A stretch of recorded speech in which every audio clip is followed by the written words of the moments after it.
Tonight from downtown Indianapolis, the Fever welcome in the Seattle Storm with major playoff implications on the line tonight. All right, y'all, look, it's a big one tonight, okay? It's an important one. This has got to be our best 40 minutes. This has got to be our most intentional 40 minutes in everything that we do, okay? Look, no one person needs to do anything outside of themselves, right? But every single person in this locker room needs to be the best version of themselves. Imagine this. Indiana Fever didn't just walk away with a win. They etched their name into history not once, not twice, but 6 different times in a single night. Inside a charged-up Gainbridge Fieldhouse, the Fever didn't simply defeat the Seattle Storm. They blew them out by 20. And still, the scoreline wasn't even the headline. With Caitlin Clark sidelined, her glowing Nike logo lighting up the arena, and 5 teammates unavailable, Indiana had every reason to stumble. But instead of backing down, they rose higher than ever. They didn't just hold on. They smashed records, proved the critics wrong, and forced their way back into the playoff conversation. This game was bigger than basketball. It was grit. It was fire. It was a glimpse of what's coming next when Clark finally returns. This wasn't just a win. It was a warning shot to the rest of the league. And if you felt that same energy, show it in the comments. Type "all in for the Fever" and let the world know this team is unstoppable. Aaliyah Boston and Izzy McMagor in the center jump circle. We are underway from Indianapolis. Odyssey Sims tracks down the jump ball and lays it in. Sims wearing bright pink shoes, passes to Mitchell, right corner 3. It's good, and it's a record! 771 points and counting in 2025 for Kelsey Mitchell, the most in Fever franchise history. What do you call it when a player never touches the court, yet her presence controls the entire night? That was the reality inside Gainbridge Fieldhouse, where Caitlin Clark turned heads without even lacing up. Sitting on the bench in street clothes, she was still the main event. Nike picked this exact game as the perfect stage to launch her brand new signature logo, and the atmosphere instantly shifted. It didn't feel like just another late August matchup. It felt like a citywide festival built around one name. The bold double CC lit up every corner of the arena, glowing on massive outdoor screens, flashing across digital walls, and stamped on thousands of t-shirts handed out at the gates. Fans didn't hesitate. They pulled them on the moment they got inside. Within minutes, the entire arena transformed into a sea of white and gold, almost as if the crowd itself had become Caitlin's 6th man. It wasn't just basketball anymore. It was culture, it was branding, it was history unfolding in real time. It was really unique, I think it's very creative for Caitlin Clark to come up with something like this. And I just enjoy all of it, it's like aura. We love it! It's simple, yet it speaks a lot. I love it so much. I'm a big fan of it. Simplicity is the best. I like the design. Nike always does great with design, so I'm a huge fan of the logo. It looks really cool. I was really excited to see it last night, and it looks like we're going to get shirts with it on it, so that's pretty exciting too. I like it. I like how it incorporates the CC. I love it. Double C's. Let's go, Caitlin! From the moment you stepped inside, the electricity was impossible to ignore. The crowd was buzzing long before the opening tip, and strangely enough, Caitlin Clark's absence didn't dampen the energy one bit. In fact, it almost felt like she owned the entire building without taking a single dribble. Gainbridge wasn't just Gainbridge that night. It had been transformed into Clark Arena. Everywhere your eyes wandered, her presence was stamped into the scene. Giant banners draped from the rafters, fans clutched limited edition merch like prized trophies, and the double CC logo popped from shirts, hats, and posters. This didn't feel like a regular WNBA game anymore. It felt like a cultural phenomenon unfolding in real time. The pre-game ceremonies only poured gasoline on the fire, amplifying the anticipation with every passing second. And when the announcer said her name, the place shook. 16 straight games out with injury didn't matter. The cheers were deafening, as if the city itself had been waiting for this moment. Feels good. Got the pants, got the charms, necklace, zipper, everything. But this was the moment when the real tension finally broke through. Clark wasn't the only one sitting out in street clothes. Sophie Cunningham, Chloe BBY, Sydney Carlson, and Ari McDonald were also missing from action. That added up to 5 Fever players sidelined at the exact same time, a devastating blow for any roster. To make matters worse, Indiana had already dropped 4 of their last 5 games, slipping further into a dangerous spiral. The playoff chase had turned into nothing less than a survival battle, where every possession mattered and every mistake could tip the scales. One more stumble here wasn't just about losing a single night. It carried the weight of pushing the Fever deeper into the standings, where climbing back up would only become harder with each passing game. AB's been the one that's been most affected by all of our injuries. You know, all of the point guards that know how to get her the ball and how they get it to her. And it's not just getting her the ball, it's where you get it to her. You know, getting it to her on time, on target, you know, thinking one pass ahead, you know, all that matters. And I thought today, her aggressiveness with the ball in her hands to the rim, getting into defenders, playing low to high instead of high to low. When she plays like that, you know, there's nobody that can stop her. And, you know, she set the tone for us, really on both ends. You know, she had the NECA assignment as well and set the tone for us on both ends. And, you know, she was terrific. So, the story of this night quickly turned into a game of contrasts.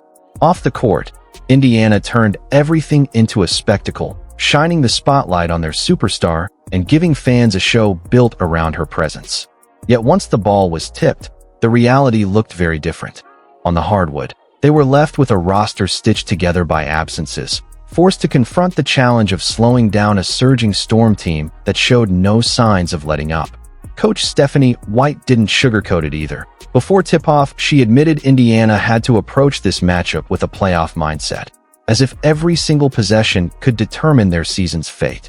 And Aaliyah Boston captured the mood perfectly when she said it didn't feel like a late summer regular season game at all.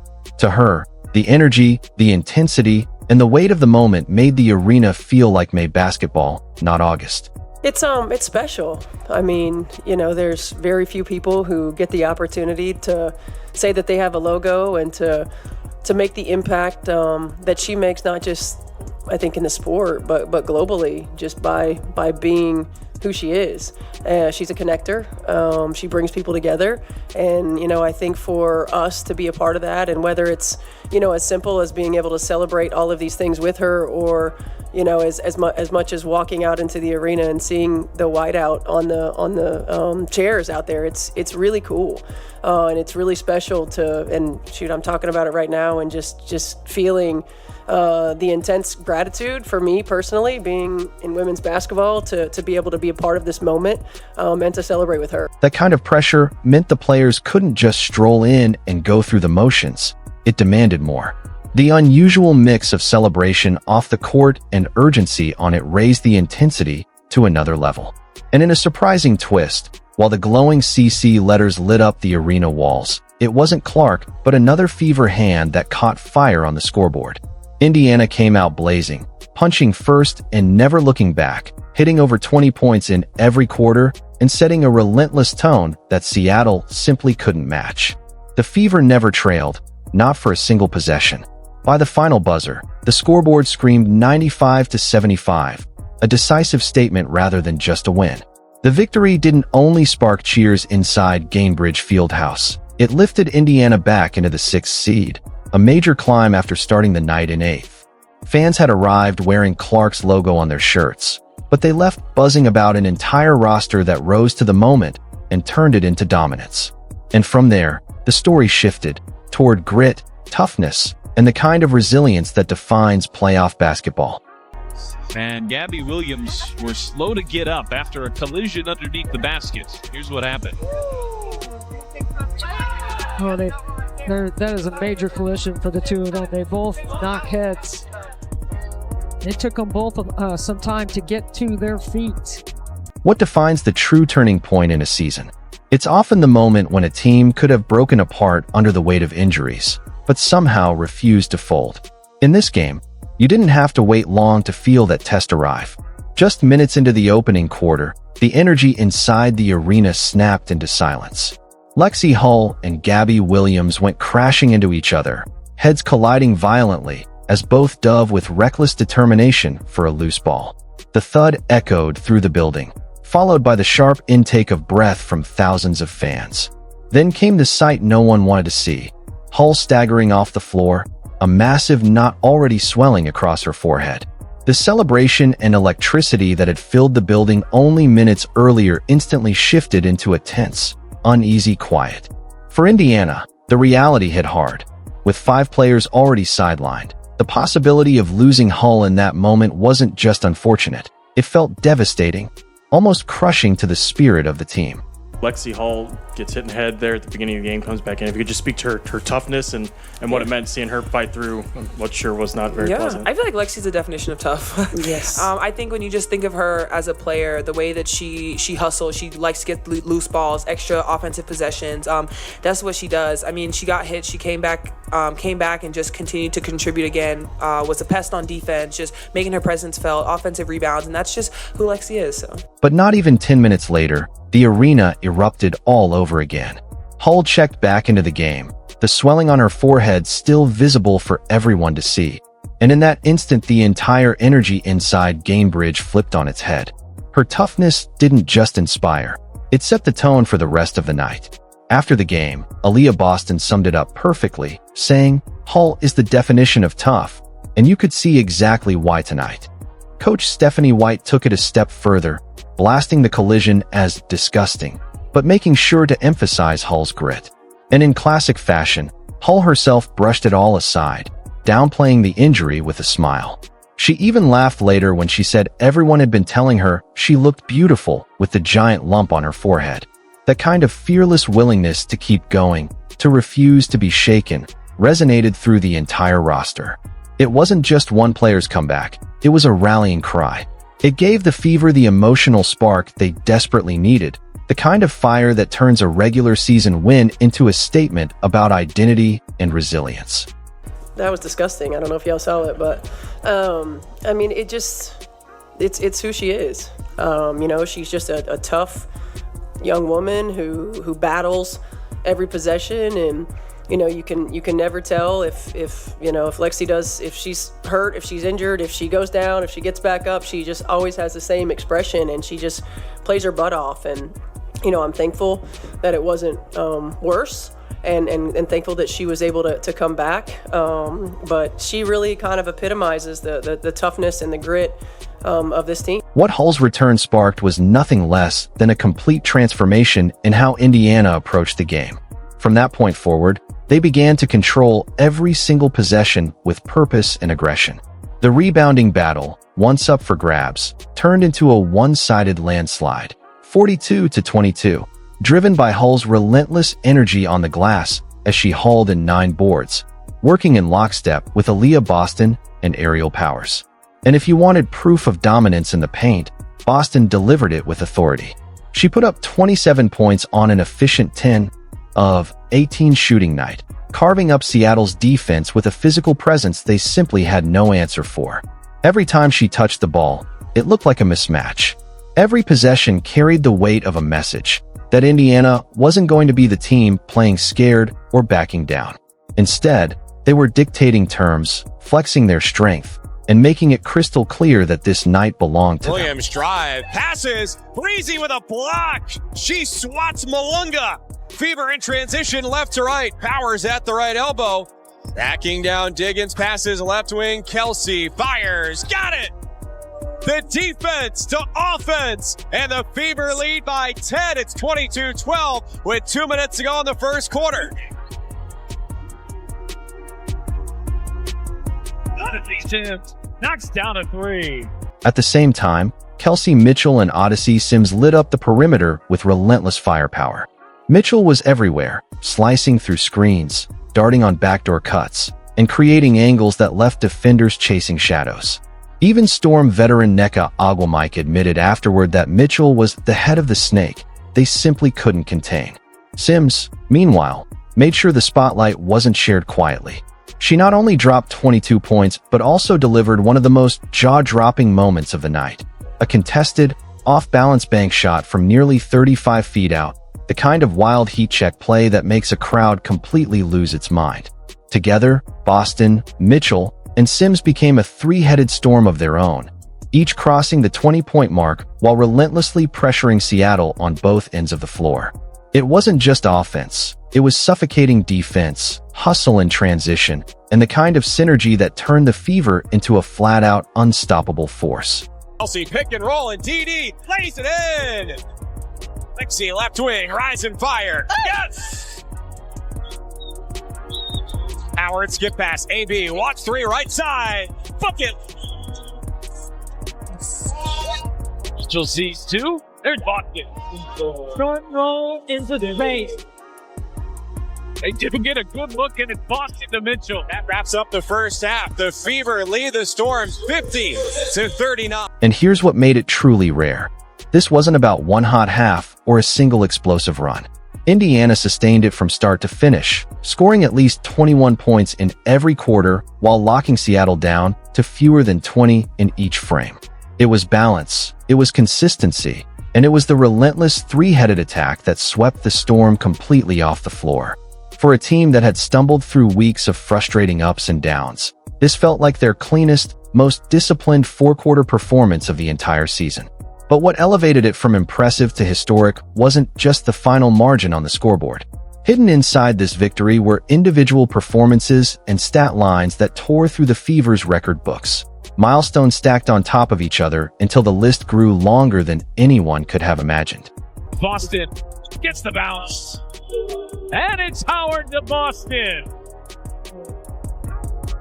16,737 on their feet at Cambridge Fieldhouse. Final score, Fever 95, Storm 75. A statement victory for Indiana to spring ahead of Seattle in the standings. How many chapters of history can one team write in a single night? For Indiana, the answer was 6. That's how many records fell in this win, transforming it from just another strong performance into one of the most record-setting games the franchise had ever seen. And the first headline belonged to Kelsey Mitchell. With 21 points on the night, she officially passed Caitlin Clark's franchise single-season scoring record. The weight of that moment carried even more meaning considering Clark had set that mark only last year, a sign of how quickly the standard for this young Fever team keeps rising. You could already sense it. Mitchell and Clark were destined to trade this record back and forth for years, their rivalry and brilliance becoming part of the Fever's DNA. But Mitchell wasn't finished rewriting the script. She also climbed to the very top of the league leaderboard in 20-point games this season, standing alone above every other scorer in the WNBA. It wasn't just a milestone, it was a statement that she belonged among the elite. And Cal set a new franchise record for most points in a single season.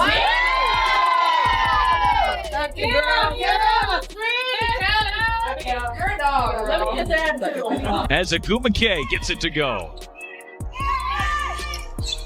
Mitchell, quick trigger, and hits. Unguardable. No one can guard. But here's the fascinating twist. While it might sound like Mitchell's record-setting night overshadowed Clark, in reality, it laid the foundation for what's still to come. Clark will return to full health down the road. Mitchell continues to rise, and together their scoring power feels destined to define the Fever's future. Rather than competing against each other, they're setting the stage for a 1-2 punch that could shape the very identity of this franchise for the next decade. It's not about one star shining brighter. It's about two forces combining to build a dynasty in the making. Sykes doing a good job of stuffing that backdoor cut, but it just sets up the screen and roll. It's all Kelsey Mitchell. The subtle things, the amount of attention. Aaliyah Boston wasn't about to let the night pass without stamping her own mark in the history books. With relentless consistency, she hauled in her 1,000th career rebound, an achievement that instantly placed her in rare air. She became the second youngest player in league history to reach that milestone, trailing only the legendary Tina Charles. That kind of company doesn't just happen by chance. It's the kind of milestone that announces greatness arriving ahead of schedule. But beyond the raw number, Boston's achievement highlights what makes her special. Every game, she plays with an efficiency that turns effort into impact. Her presence felt on both ends of the floor. She's not simply collecting rebounds. She's anchoring Indiana's identity, serving as both the emotional engine and the defensive backbone of this team. Night after night, her game is the foundation the Fever lean on, and this record only confirms what fans already knew. Boston is built for greatness. AB, 1,000th career rebound. Youngest player in Fever history to do so.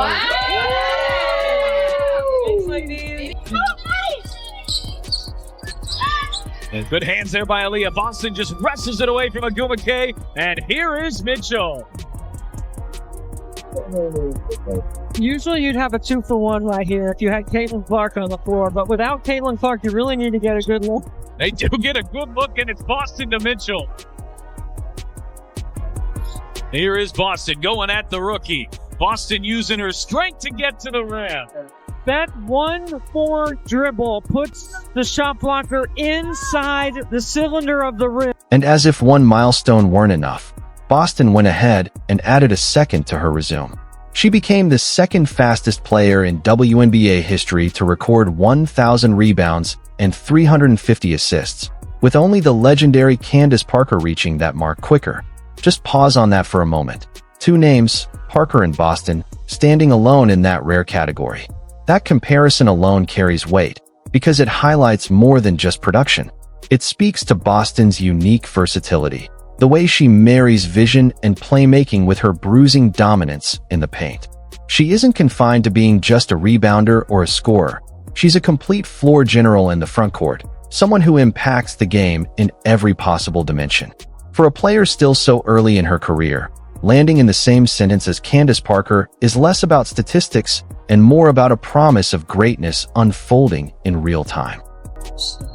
It's just a really good job. That's what I'm talking about. An extra dribble to get Malanga inside the cylinder of the rim. It's been a strong start to the third quarter here for Indiana. An 11-point lead has grown to 16, and Boston adding to it, and one in a foul.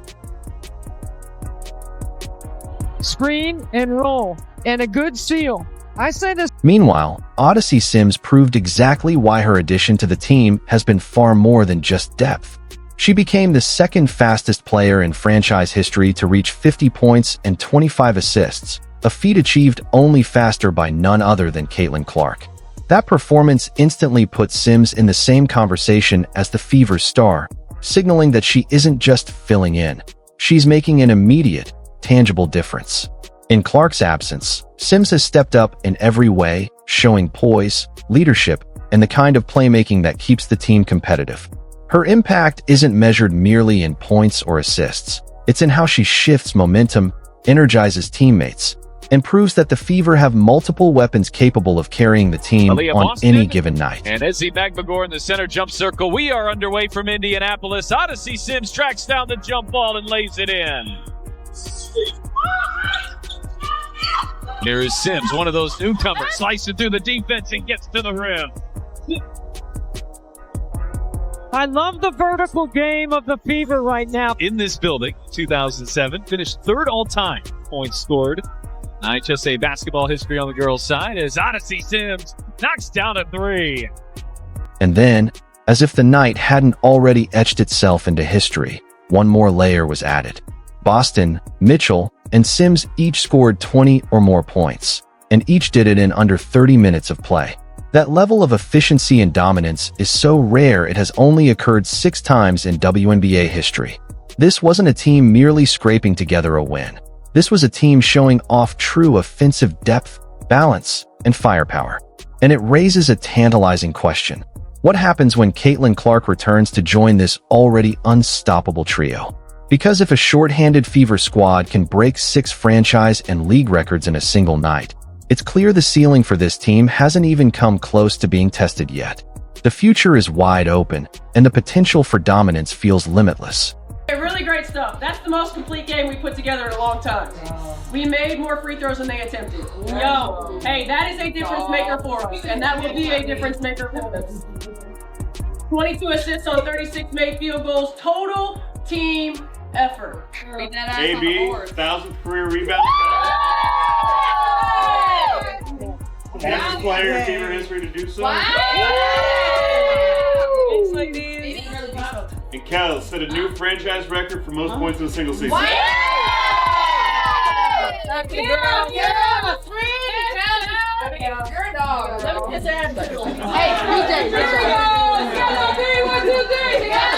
What if the player who isn't even on the court could still hold the key to saving an entire season? That's exactly the conversation surrounding Caitlin Clark right now. She's been sidelined since June 15th with a right groin injury, missing 16 consecutive games and a total of 25 regular season contests, not to mention the Commissioner's Cup final. That's a huge void for the Fever, forcing the team to completely reinvent its identity on the fly. Yet every time Clark's name comes up, fans immediately sit up and take notice. Her return isn't just another roster update. It's the potential spark that could turn the playoff picture upside down, changing the trajectory of the entire season in an instant. I don't have any specifics on it. I think right now it's day to day. She's progressed in her rehab and anticipate by hopefully what is today? What day is today? Tuesday. By hopefully end of the week she'll be on the floor, at least in practice. What have you been missing without her? I was talking to her recently about what she brought to you guys, but what do you feel like you've lacked when she is absent from these games? The ability to spread the floor for AB. I mean, really to have another person that can knock down a shot and we can create some space for AB to go to work on the interior. Coach Stephanie White has been crystal clear about her approach to Clark's return. This isn't a situation where she plans to throw her star into games cold. White emphasized that Clark needs to be back in full, live practice, not just going through the motions, but testing her endurance, timing, and ability to handle contact across the entire 94 feet of the court. That's the standard because the team isn't just thinking about a quick comeback. They're evaluating whether Clark can absorb every bump, every push, and sustain it over playoff-level minutes. And the pressure is real. The Fever currently sit at 20-18, clinging to the 6th seed by only half a game. With 6 games left against a gauntlet that includes the Sparks, Valkyries, Mercury, Sky, Mystics, and Lynx, every matchup matters. Some are must-wins, others are potential landmines. A slip here or there could make the playoff picture suddenly tense, while winning out could propel Indiana into genuine momentum. It's a razor's edge, and Clark's health and availability sit directly in the center, the key variable that could determine the team's path forward. Just curious on a big picture, was Caitlin able to go through your little walkthrough or whatever you normally do? And what do you want to see ultimately to get comfort whenever the time comes? Yeah, she went through our walkthrough yesterday. Today it was very short, prior to game time, but she went through it yesterday, and I want to see her in practice, live in practice. I want to see her continue to work to not just build endurance, but to be able to handle contact 94 feet as it's going to be in game, and to be able to do that and sustain from an endurance standpoint. And that's going to take multiple practices to make sure that there's no regression. And as most of us know, when we get fatigued, we look different, and see how she plays through fatigue.